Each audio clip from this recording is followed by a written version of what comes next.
Thank you, Nathaniel. Good morning. Yeah. Welcome to the Unitarian Universalist congregation at Shelter Rock. My name is Bryan Bauer, and I am your student minister for this year. And I serve in the care of our lead minister, Reverend Dr. Natalie Fenimore, and our associate ministers, Reverend David Carl Olson and Reverend Megan Henry. We are a leaderful people with leadership provided by ministers and many congregational leaders and even our staff. And we are a lay-governed congregation with elected officers and trustees who help steward our mission in the world. Whether you're a visitor, a newcomer, or a longtime member of this congregation, you are welcome here.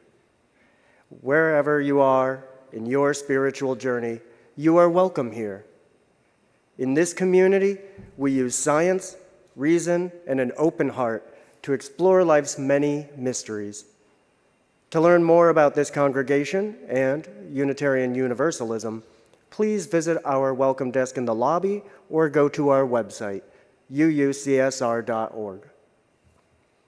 After this morning's service, we'll share lunch in our Sunday cafe in the social hall. If you are a first or even a second-time visitor, lunch is on us.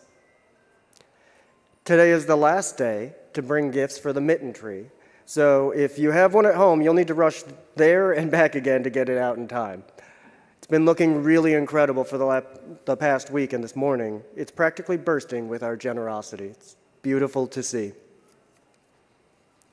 If you've already brought in your gifts, then perhaps while you're here and in the social hall, you'll consider joining the annual Amnesty International letter writing campaign in support of the worldwide Amnesty International Right for Rights, happening during lunch.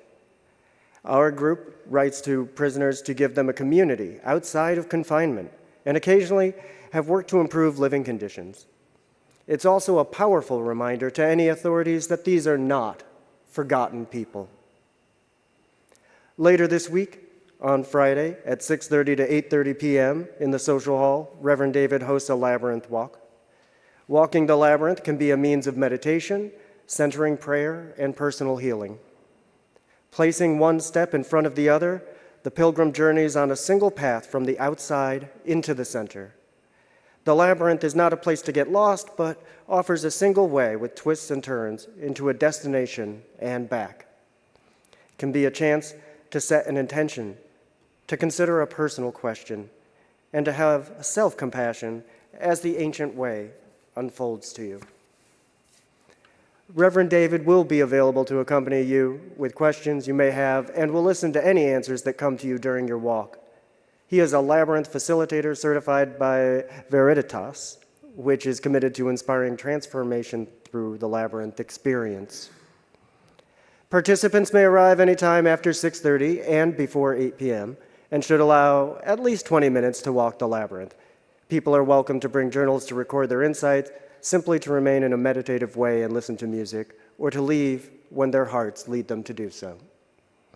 Finally, we hope you'll join us next Sunday for the annual Messiah Sing, featuring the UUCSR choir with orchestra at Shelter Rock, led by our fabulous music director, Stephen Michael Smith. The concert begins at 1:30 p.m., and there is a suggested donation of $5. At Shelter Rock, we aspire to be a loving, religious community where we can grow spiritually and build a more just and joyful world. You are welcome to join us on that journey. It gives me great pleasure to invite to the pulpit Lillian Strassman to assist me with the chalice lighting.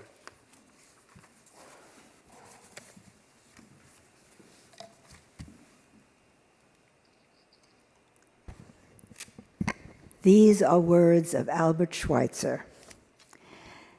At times, our own light goes out and is rekindled by the spark of another person. Each of us has cause to think with deep gratitude of those who have lighted the flame within us. Please join us in the opening hymn, We Gather Together, number 349 in your gray hymnal. Rise in body and spirit as you are able.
We are doing the words of affirmation.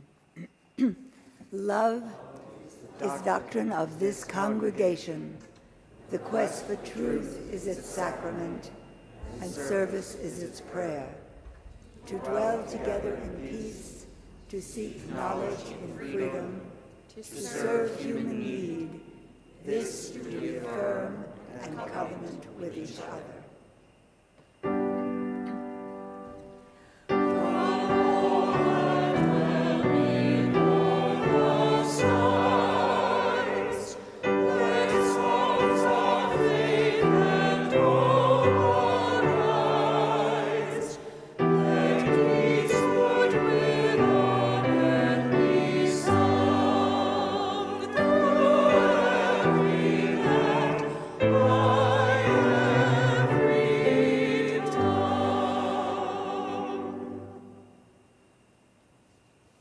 Seated.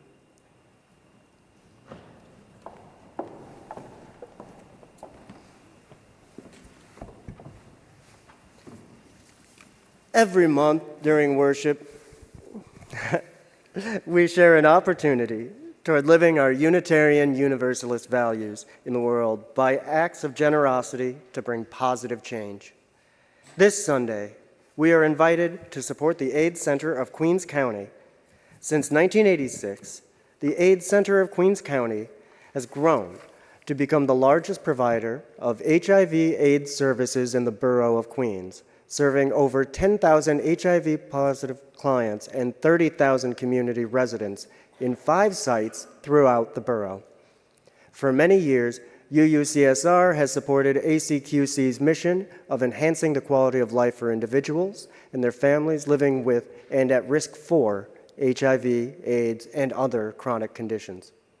All services are provided at no cost to the clients. There are many ways to give. You can use the QR code that's in your handy order of service. Just point the phone at it and I think click on the screen. Or you can go to paypal.com to send money to donate@uucsr.org. You can pay by check, dropping in the collections box in the main lobby. And please enter November offering in the memo line. You can also just put some cash into the donations box. And you can also go to the giving page on our uucsr.org website to set up a one-time or recurring payment.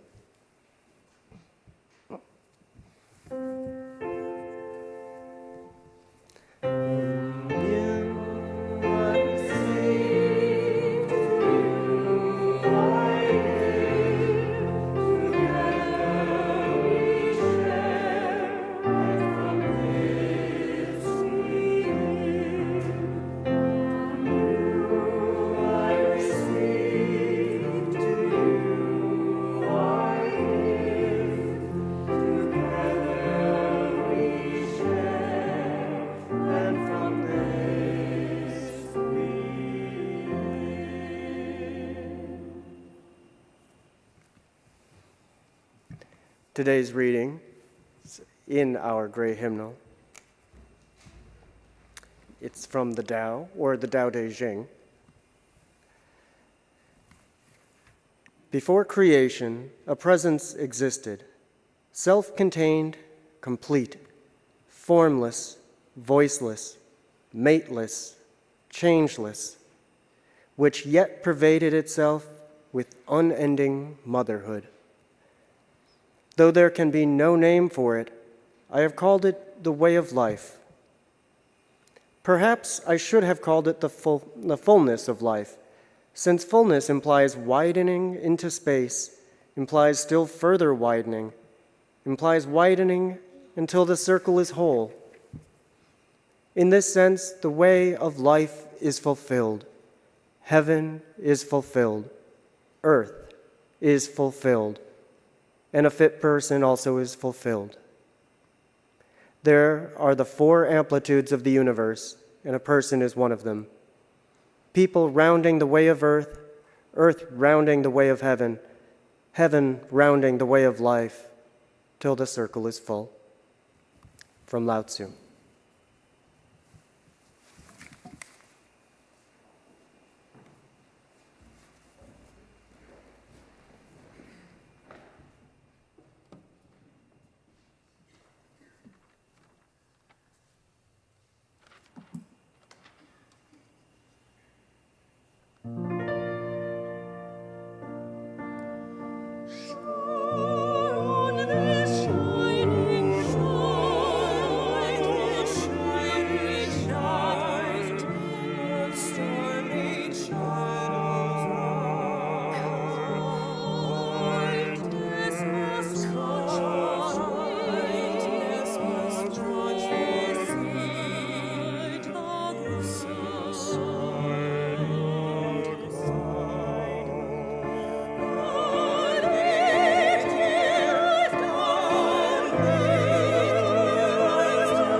Thank you so much. Wonderful, wonderful as always. On the heels of that lovely melodic meditation, I now invite you into a moment of silent reflection.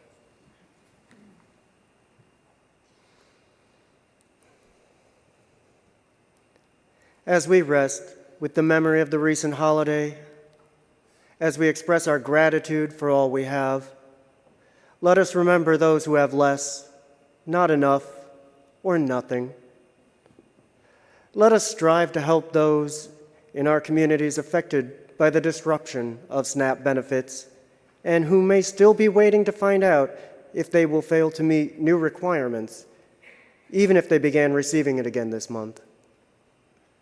Let us endeavor to build a world where it is not the case that an increasing number of people require such assistance to keep themselves fed and housed, while profits and net values and personal fortunes keep growing. May we hope for a better and more just world, then justify our hope with actions and intentions.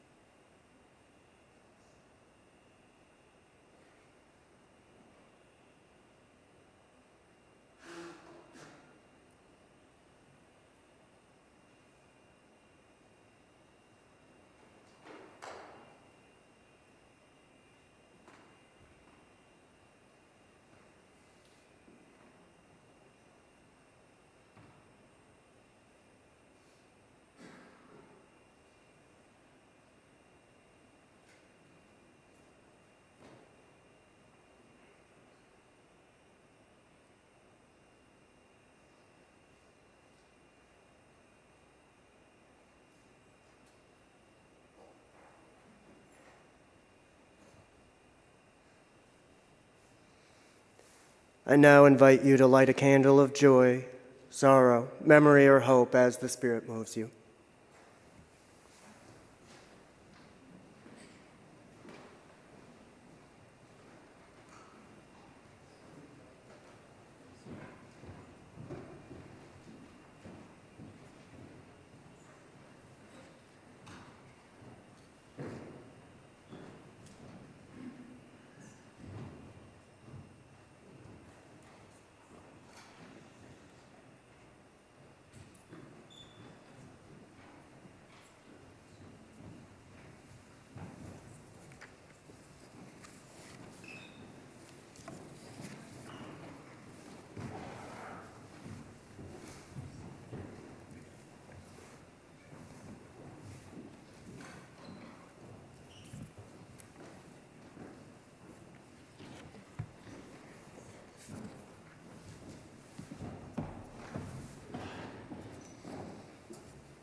Thank you for being with us this strange morning.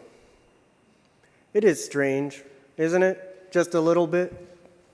We've celebrated Thanksgiving just a few days ago, and now with that over, we may start to think about Christmas or the New Year being just around the corner. However, it's not even December yet. And then there's the weather, right? Which is constantly threatening rain and wind along with a drop in temperature, only to surprise us here and there with a relatively warm, sunny, pleasant day instead. It is not yet winter either. There's even some hydrangeas in the parking lot that are, bless their hearts, holding on. They're just refusing to give up. But like December and the weather, the next set of holidays are all looming before us, so close that we might start to focus on them now. And I don't mean just to begin planning ahead for them. I mean ignoring today as its own occasion in favor of the future one. It's almost like a block of time has become a liminal space, like it's an empty hotel hallway or a train station at night. It's not that people aren't meant to be there, it's that no one is meant to be there right now. So it's empty, feels abandoned, and if you are there, you might get the impression, like a tingling in the back of your neck, that maybe you shouldn't be there either. And sometimes it's a day or more that feels that way. The last week of the year often does. And a day like today can feel that way too. This isn't a day when something is happening. Perhaps this is further proof that time and space are intertwined, like the physicists say. Now, maybe that's a weird thought, but I personally can't help but consider it. My life has been full of transition phases, and especially in the last several years. After finishing seminary, I applied to a fourth year and a second master's program at the same school, a program that is mostly useful in preparing you for even more school. If I get accepted, then I'm currently occupying a gap in my academic life anyway. But I decided that I wanted to take a year off after 4 years, and before another 5 years potentially. I wanted a break from classes, sure, but I also realized that embarking on a doctoral program, it requires not just energy and dedication and focus, but it also requires a lot of intention. You can apply to seminary and, depending on the school too, more or less tell them that you want to go to seminary. But applying to doctoral programs, you need to be very, very specific in all the who and where and why of what you want to do. So I needed time to think about that, because coming up with the right answer matters most to me. I don't want to wake up in 3 years in a place I don't want to be anymore, so I have to choose wisely. So it does, in fact, make a lot of sense to spend some days in dedication to planning the future ones. However, I had to find something else to do this year. For one thing, I have expenses, but in about another month, all of those applications will be submitted. There's nothing more to do but wait to hear back in the spring for several months. So I started looking at jobs to fill the time, but as I did, I felt like I was mostly just lying. I didn't care about almost any of those jobs, no matter how much I made it sound like it in my cover letters. For 4 years, I had been doing things that I would be proud of for the rest of my life, but now I felt this year was going to slip away right before my eyes. And so, admittedly a little late, I reached out about this internship. Obviously, while in seminary, the thought of ministry had occurred to me.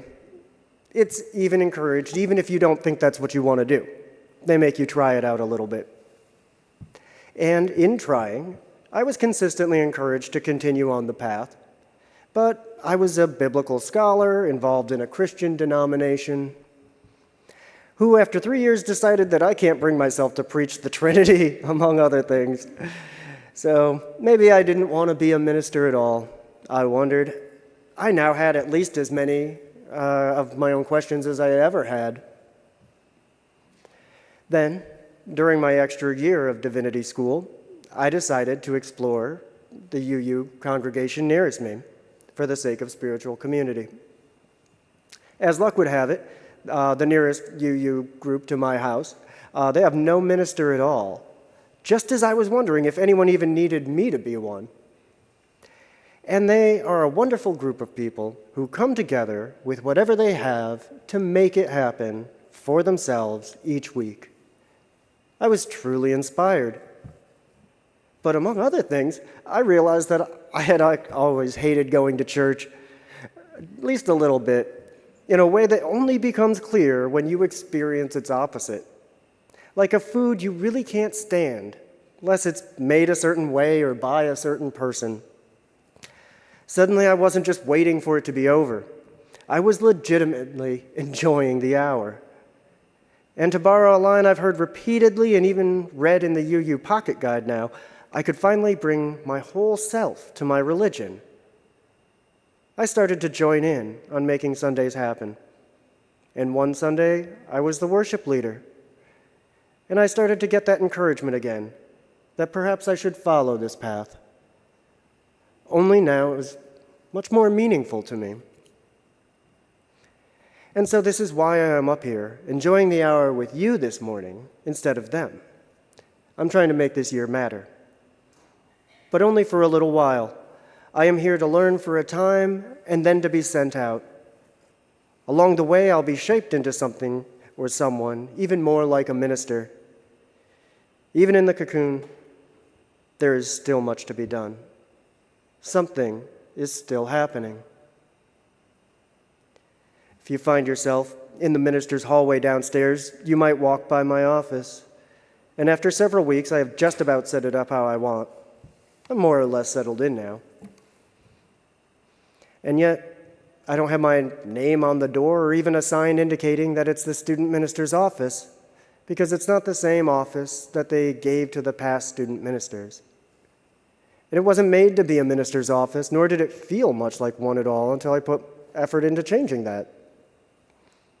But again, this is temporary, and part of me can't help but think of the Tibetan Buddhists who create san mandalas, these beautiful, ornate, and elaborate mosaics, which often depict the whole universe of Buddhist cosmology. It usually takes a team of monks working for several weeks to create them.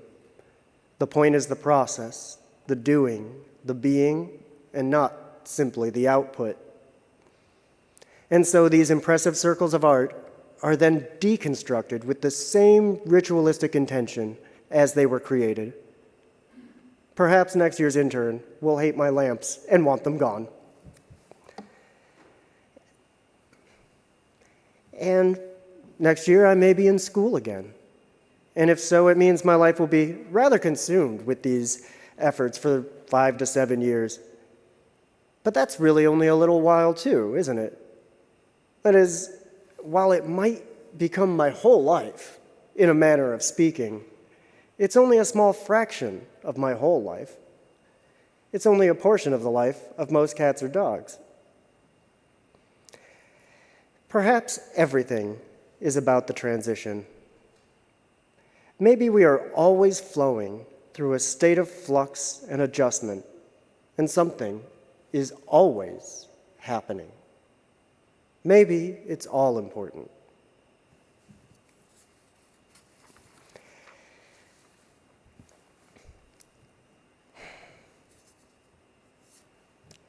We are happening right now, in the transition between months and seasons and themes and holidays.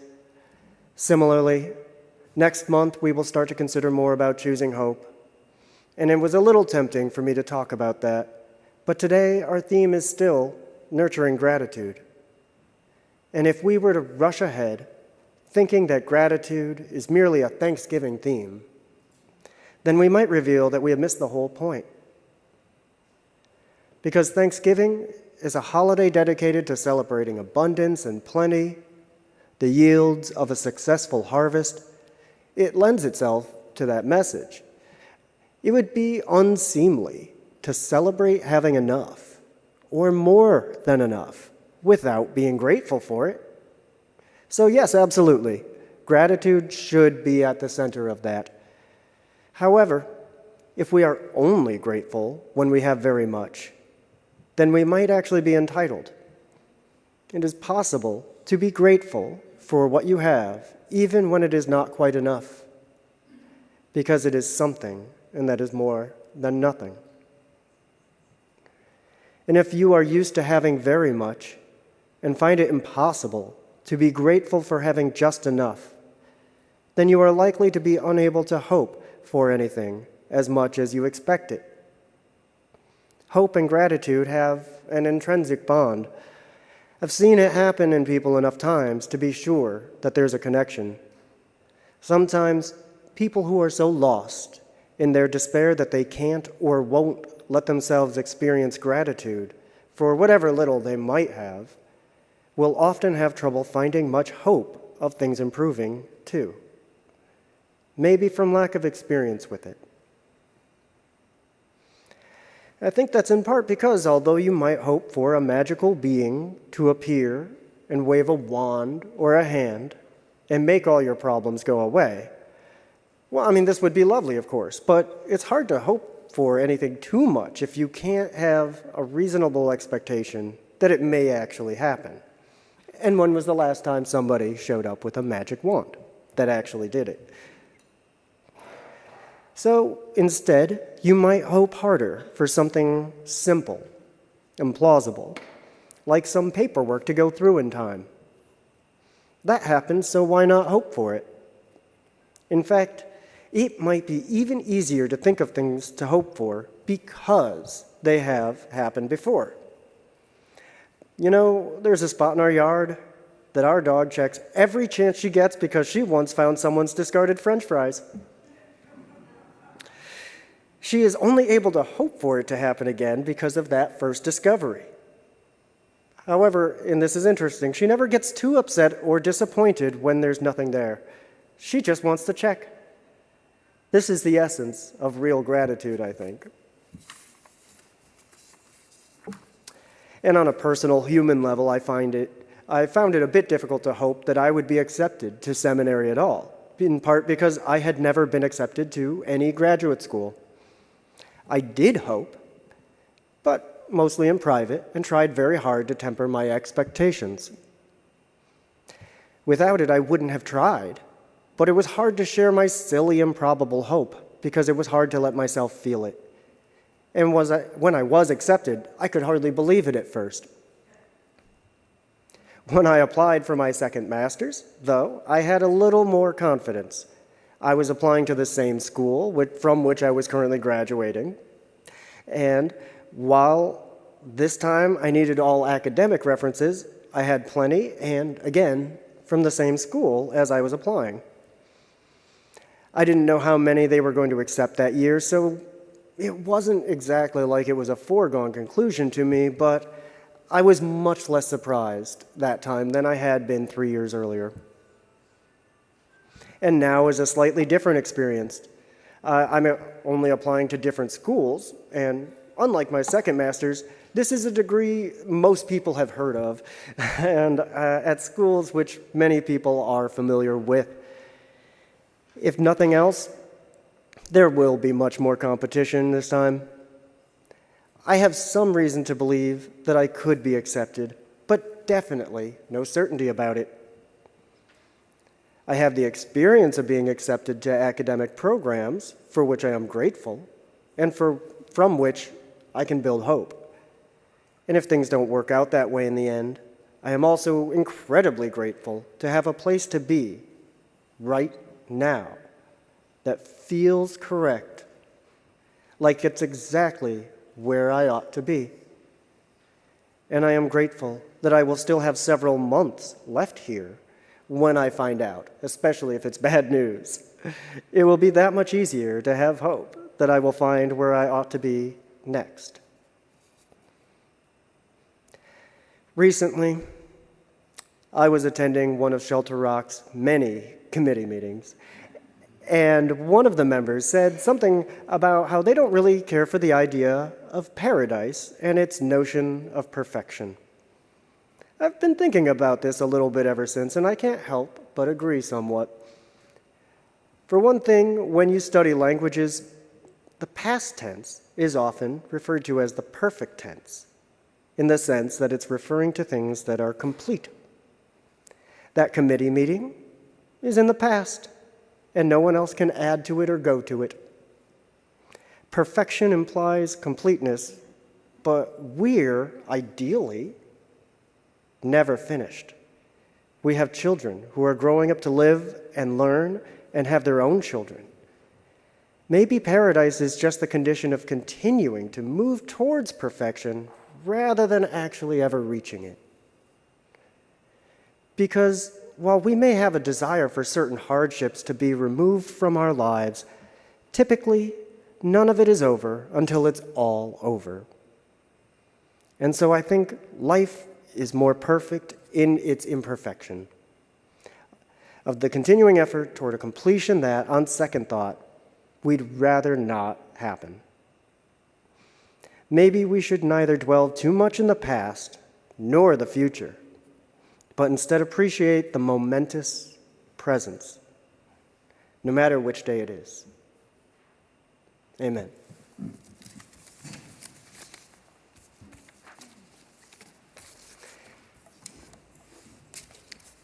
We'll stand and rise as you are able for the closing hymn, Gray number 290, Bring, O Past, Your Honor, verses 1, 2, and 4.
We extinguish this flame, but not the light of truth, the warmth of community, or the fire of commitment. These we carry in our hearts until we are together again.